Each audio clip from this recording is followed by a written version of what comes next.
Okay, guys, you can see I have my Thomas the Train outfit on for today's reading. I'm doing chapter 2 of Lemons, which is titled The Second Worst Day of My Life. What I would like you to do when I'm done, you don't have to do it, but it's optional, is I'd like you to draw a picture of what you think Lemonade's grandfather looks like. So if you would like to do an illustration and share that with me through a photograph, I'd love to see it. If not, you do not have to. The second worst day of my life. Lemonade, the old man says slowly, like he's trying it on for size. He eyes me from under unruly gray eyebrows in the front hall of one of the old farmhouses lined up on 7th Street. The lady turned up the driveway of the medium-sized white one with the yellow shutters on it. We walk up 5 wooden steps onto the great big porch, wrapped all around it, with a bright yellow swing just to the left of the front door. Inside, it's nothing like our apartment in the city. It's cold and dark. It smells like old books and coffee beans. At home, we live on the 3rd floor of Victorian walk-up. Mama painted every wall pink and hung white, fluffy curtains at all the windows, and there were always fresh daisies on the kitchen counter, except in the winter. She had the record player going all the time, too. Usually she was playing Simon and Garfunkel or Cat Stevens, and sometimes she would play James Taylor. This place doesn't have anything playing, not a television set, a radio, or anything.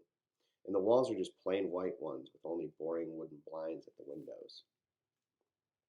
We meant to get here by 4, but the traffic in the city was awful, the social worker tells the man.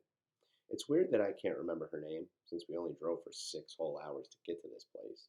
We even played around in the alphabet game until my eyelids got so heavy I couldn't keep them open anymore. I was winning up until then, after spotting a Q on the liquor store sign outside Reading. Not a problem, the man tells her, continuing to eye me, and I eye him right back. He's missing the middle part of his hair, like someone divided his head up into thirds and subtracted the center.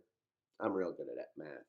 I got an A in Mr. Mahoney's math class, and everyone knows Mr. Mahoney gives the hardest tests at Sherman Elementary.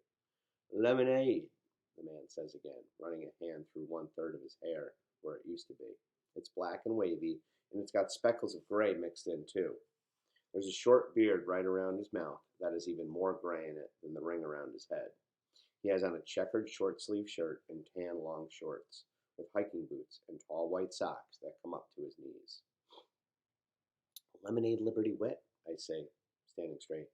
Lems for short. I'm 10 3/4. I'll be 11 on September 6th. Uh-huh. He pulls his horn-rimmed glasses from the checkered shirt pocket, and he slips them across his nose to examine me some more. There's a bright silver ring on his finger. Small for 10 3/4, aren't you? He's full of the kinds of questions that don't seem to want answers, so he doesn't get one.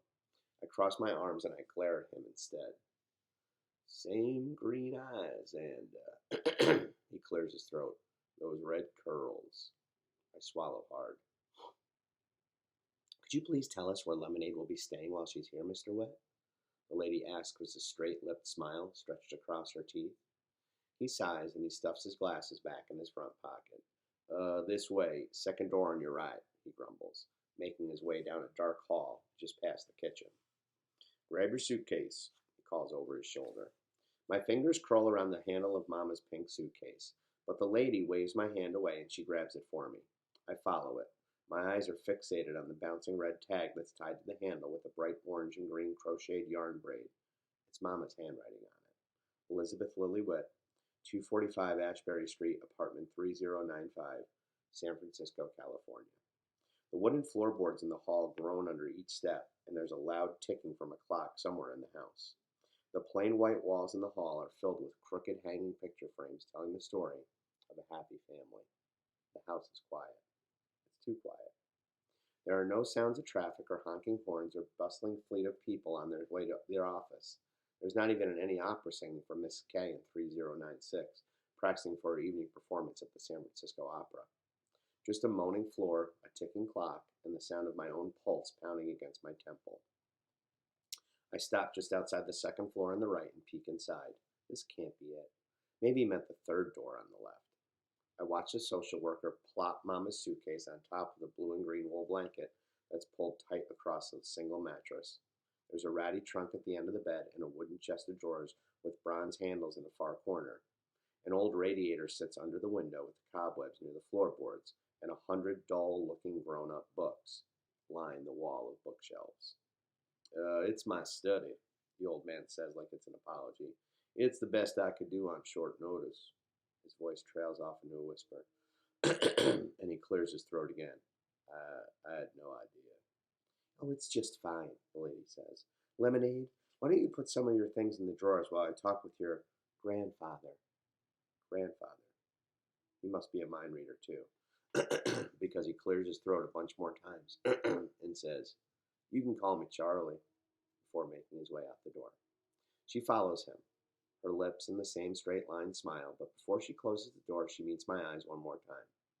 I'll be back to check on you each month, Liberty, she says. I don't say anything. It's going to be okay, she tells me. It really is. Except, I don't know who she's trying to convince. No, it's not, I tell her. It's never going to be okay, ever again. She smiles that kind of smile like she thinks she understands me, even though I know she doesn't. No one does. Except maybe Miss Cotton and all my friends at home.